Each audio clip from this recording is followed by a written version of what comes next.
Selamat pagi. Yes, ini ada komen dari Baby Forex. Ya, bisnis sama investasi mereka ingin kebebasan ya Pak Jess, bukan sukses dan kaya. Oh, salah. Salah. Kebebasan itu hanya dimiliki oleh 10% manusia yang ada di muka bumi. Di mana mereka yang tidak terkontaminasi dengan 90% orang yang ada di muka bumi.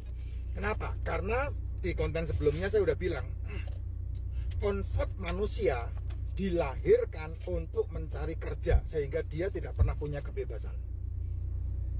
Hanya 10% manusia di muka bumi yang mereka dilahirkan dengan konsep kebebasan finansial.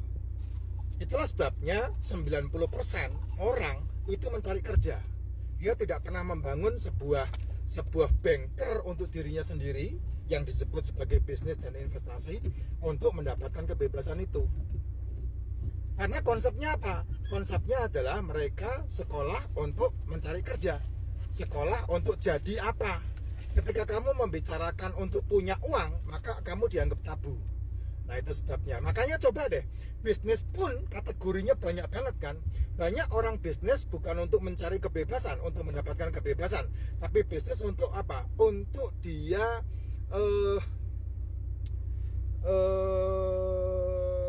kembali ke kuadran sebelah kirinya. Makanya bisnisnya itu bukan mengarah ke dunia investasi, autopilot, tidak. Mereka untuk membangun bisnis untuk memperpanjang keuangannya. Lihat aja orang-orang yang menjalankan bisnis dalam tanda kutip ya, yang bukan bisnis. Apa itu? Buka toko, buka kafe, buka warung, buka kios, buka apa. Itu semuanya kedoknya bisnis, tapi sebetulnya bukan bisnis. Trust me. Kok bisa begitu, Pak? Ya karena mereka tidak mempertahankan sistemnya. Mereka hanya menciptakan lapangan kerja baru tanpa memiliki sebuah sistem yang menghasilkan uang. Yang membuat orang pindah kuadran dari kuadran kiri ke kuadran kanan adalah sistem, bukan pekerjaannya. Kalau kamu pindah kuadran sebelah kanan tapi pekerjaannya masih di kuadran kiri, semua-muanya mengandalkan dirimu, ya. Giling kopi mengandalkan dirimu, terus kemudian ngeracik kopi mengandalkan dirimu, terus kemudian kayak saya ini ngeracik-racikan macin itu mengandalkan diri saya sendiri gitu. Itu bukan bisnis, Jess. Itu hanya pindah kerjaan aja gitu. Kalau kamu sudah pindah ke kuadran kanan, itu autopilot. Artinya apa? Aset yang menghasilkan uang buat kamu, aset yang memproduksi uang buat kamu gitu. Itu baru kamu pindah kuadran kanan. Saya pindah karena di sini adem, di sana panas parkirannya. Gitu, Jess. Ya. Nah, contoh yang paling gampang, kamu coba pergi ke mall selama sebulan penuh, bukan untuk belanja menghabisin duit ya. Kalau kamu belanja menghasilkan duit, kamu termasuk 90% manusia yang ada di muka bumi. Makanya mall itu diadakan oleh para orang-orang yang punya duit yang menghasilkan duit. Kalau saya udah nggak ke mall, Jess. Saya kalau ke mall mesti giga lagi, Jess. Saya mau pergi ke mall Taman Anggrek itu pasti di lantai 4 untuk apa? Presentasi, dan setelah itu pulang. Jadi kalau ke Tamini presentasi, dan setelah itu pulang. Ada toko di Tamini, dia menghasilkan sendiri. Nah, itu baru kamu cerdas gitu. Tapi kalau kamu masih bekerja dan kemudian uangmu dimanfaatkan oleh orang lain dalam menghidupimu, mencukupi semua keinginan kamu, ya berarti kamu bukan freedom, itu bukan kebebasan finansial. Bisa enggak karyawan bebas finansial? Bisa. Kapan? Ketika dia tidak memenuhi keinginannya, tapi hanya mencukupi kebutuhannya. Nah, dia freedom tuh. Itu freedom tuh. Yang menjadi masalah kan kamu punya gaji terus habis untuk dihabiskan. Entah nggak ngerti juntrungnya dengan alasan healing, entah nggak ngerti juntrungnya dengan alasan kuliner, entah nggak ngerti juntrungnya dengan alasan macam-macam lah. Suatu ketika saya pergi ke salah satu makanan cebol 2 itu, yang warna kuning itu. Tahu kan masakan Jepang cebol 2 yang warna kuning itu? Saya makan sama istri saya tuh habis sekitar berapa ya? Kita makan Diogokeko itu, cebol 2 itu ya, restoran cebol 2 itu 150.000 dan pasti tidak pakai nasi dan tidak beli paket. Saya kalau makan di mana-mana tidak beli paket saya. milih, saya mau makan ini, saya mau makan ini, saya mau makan ini. Dan di makanan restoran Cebol 2 itu saya belinya sayap.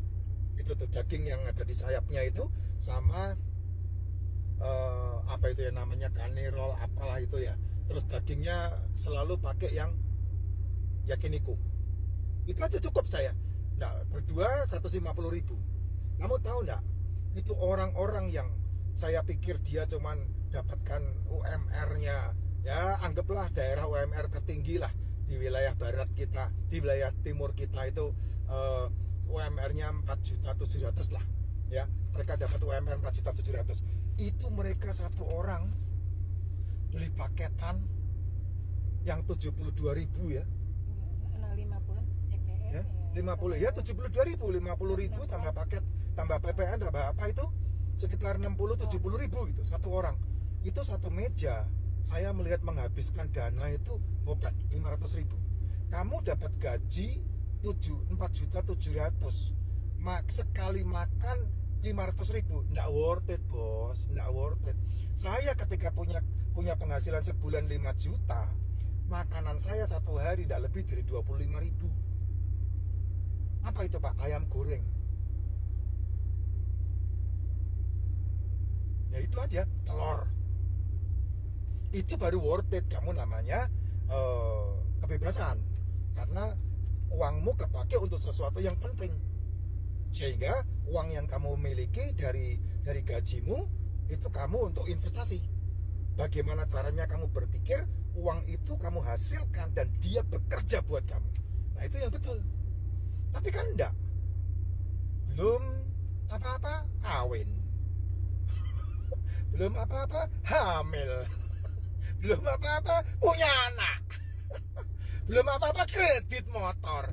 Ya kapan kamu bisa memberhentikan dirimu untuk punya kebebasan? Enggak bakal bisa. Enggak bakal bisa.